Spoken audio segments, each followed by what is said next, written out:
સંસદનું અંદાજપત્ર સત્ર 16 એપ્રિલ સુધી લંબાવવામાં આવ્યું. અનેક મહત્વના ખરડાઓ પર ચર્ચા થશે. કેન્દ્રીય સંસદીય કાર્યમંત્રી કિરણ રિજિજુએ સત્તાવાર રીતે જાહેરાત કરી છે કે સંસદનું વર્તમાન અંદાજપત્ર સત્ર હવે 16 એપ્રિલ સુધી ચાલશે. આ નિર્ણય બાકી રહેલા સરકારી કાર્યકર અને મહત્વના કાયદાકીય ખરડાઓને પસાર કરવાના ઉદ્દેશ્યથી લેવામાં આવ્યો છે. ખાસ કરીને કેન્દ્રીય સશસ્ત્ર પોલીસ દળ સંબંધિત વિધેયક પસાર થયા બાદ ગૃહમાં થયેલી હિલચાલને જોતા આ સમયગાળો લંબાવવામાં આવ્યો છે, જેથી રાષ્ટ્રહિતના મુદ્દાઓ પર ઊંડાણપૂર્વક વિચાર વિમર્શ થઈ શકે.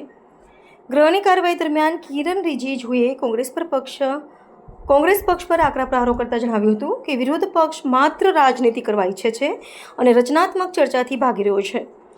સશસ્ત્ર પોલીસ દળ વિધેયક પસાર થતાની સાથે જ કોંગ્રેસના સભ્યો દ્વારા કરવામાં આવેલ બહિષ્કારને તેમણે નિરર્થક ગણાવ્યો હતો. મંત્રીએ ભારપૂર્વક કહ્યું કે વિપક્ષનું આ વલણ જનતા સમક્ષ ખુલ્લું પડી ગયું છે અને સુરક્ષા દળોના સશક્તિકરણ માટે લાવવામાં આવેલા કાયદાનો વિરોધ કરવો એ લોકશાહીની ગરિમાને ઠેસ પહોંચાડવા સમાન છે. सबसे पहले तो बजट सेशन को हमने 16 तारीख तक के लिए एक्सटेंशन किया है. महत्वपूर्ण बिल आने वाले हैं इसलिए. और अभी आज जब CAPF का बिल पारित किया तो कांग्रेस ने वॉकआउट किया, तो वो एक्सपोज हो गया क्योंकि सेंट्रल आर्म पुलिस फोर्सेस में जो कमियां थी उसमें जो सीनियर स्केल में आते हैं, सिपाही से आते हैं और जो डिप्यूटेशन में आते हैं, सबको ध्यान में रखते हुए इतना एक संतुलित बिल जो पारित किया वो कांग्रेस एक्सपोज हो गया. वो राजनीति करना चाहते थे. मैं एक चीज़ साफ करना चाहता हूँ कि जैसे स्टेट में पुलिस फोर्स होते हैं तो पुलिस फोर्स का DGP कौन बनते हैं? वो IPS जो आते हैं वही DGP बनते हैं. लेकिन फिर जो नीचे स्टेट सर्विस से जो आते हैं वो भी SP बनते हैं, IGP तक बनते हैं. मोदी जी का सरकार आने से पहले सेंट्रल आर्म फोर्सेस में जो प्रोमोटीज है, असिस्टेंट कमांडेंट लेवल से आते थे, वो IG में ही रिटायर हो जाते हैं. हम लोग का सरकार आने के बाद मोदी जी के नेतृत्व में पहली बार एडिशनल डायरेक्टर जनरल तक बने हैं. तो जो प्रोमोटीज है सर्विस से जो आते हैं उनके लिए भी इतना अच्छा जो एवेन्यूज खोला है ये तो मोदी जी का सरकार में हुए हैं.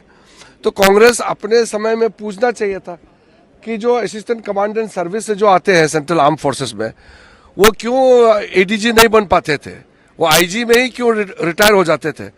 तो कांग्रेस तो बुरी तरह फंस गई, इसलिए वो वॉकआउट किया है. एक्चुअली में ये CAPF बिल बहुत इम्पोर्टेंट बिल था और जो पारित हो गया इससे बहुत अच्छा बैलेंस हो जाएगा और जो कोर्ट कचहरी में सब फंसे हुए थे उसका भी अच्छी तरह से उसका निवारण हो जाएगा, तो कॉम्प्लिकेशन नहीं आएगा. ये हमने ये अनुरोध किया है सदन को. 16 तारीख 11 बजे हम मिलेंगे.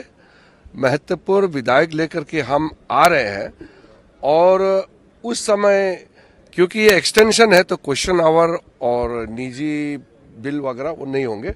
वो स्पेसिफिक हम बिल लेके आ रहे हैं तो कोई 0 आवर कोई स्पेशल मेंशन बाकी नहीं होगा. स्पेसिफिक बिजनेस लेके आ रहे हैं और उस समय अगर आवश्यक होगा तो हम सूचना जो है सदन को हम दे देंगे. विपक्ष इसको लेके ऑल पार्टी मीटिंग की मांग कर रहा था. देखिए चुनाव के बाद ये ऐसा है, लाया जाना चाहिए. वो कांग्रेस को भी मालूम है ये कितना जरूरी कदम सरकार ने उठाया है. आज हमने सदन में भी कहा है कि इस देश में महिलाओं के लिए बहुत सारे लोग बात तो करते हैं लेकिन महिलाओं का आरक्षण मोदी जी के नेतृत्व में पिछली लोकसभा में पारित किया. ये कमिटमेंट है 2029 में लागू करने का. और आज ये लोग बहाना कर रहे हैं कि चुनाव के बाद करना चाहिए. अरे ये बिल तो पारित हो चुका है. जो संशोधन करना है, इम्प्लीमेंटेशन के लिए जो जरूरी चीज़ है वही करने जा रहे हैं. सब पार्टी के लोग इसमें सम्मिलित है, सब एकजुट है. लेकिन कांग्रेस पार्टी कहते हैं कि वो चुनाव के बाद आना चाहते हैं. देखिए विपक्ष में भी कई पार्टियों से हमारा मुलाकात हो गई है, अच्छा बात हुई है, सबने समर्थन किया है. सरकार के साथ जो भी बातचीत किया है हमारा जो प्रपोजल है सबने एग्री किया है. कोई दक्षिण भारत उत्तर भारत कोई विवाद नहीं है. सब सबको ध्यान में रखते हुए सबका विषय को अच्छा से सरकार ने सम्मिलित करते हुए प्रपोजल उनके सामने में रखा है। क्या कांग्रेस पार्टी इस बात से डरी हुई है कि चुनाव में आप लोग को फायदा हो जाएगा, इसलिए विरोध? देखिए, इसको चुनाव का लाभ के नजर से नहीं देखना चाहिए। महिलाओं का सशक्तिकरण हम सबका जिम्मेदारी है। इसको चुनाव के हार जीत और चुनाव का लाभ नुकसान से जोड़ के कभी भी नहीं देखना चाहिए।